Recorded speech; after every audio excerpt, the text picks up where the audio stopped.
Guys, and welcome to this new video tutorial. In this video I will show you how you could use VLC media player for recording your desktop or for recording your screen. To do that, click and open your VLC. Go to the first option on the left called media and click on it. Choose the sixth option or the option called open capture device or simply press Ctrl C. Next step, in capture mode, make sure that you are in capture device, and in capture mode select desktop. Next line, go to desired frame rate and make sure to select as a minimum 30. Personally, I choose 60 for better quality. And the next step, next to play, there is a little arrow, click on it to see more options. Click on convert. And here we will choose the profile of our video. So the produced or generated video after recording our screen, how we want it to be or what quality it should be. For me, I want the type to be MP4 with H264 plus MP3.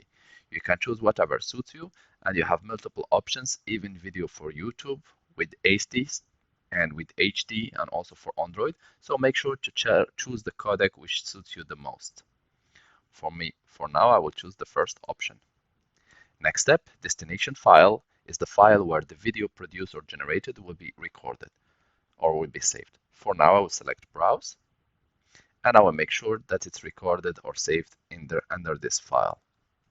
Make sure to name your video as desired and click save. Next step, click start. Now the recording of your desktop or your screen will start. Once done, you can reduce the VLC, and once done with recording your activity, you can go back to VLC and click on the stop button, and this should end up the recording. You will find your video in the destination file which you have chosen.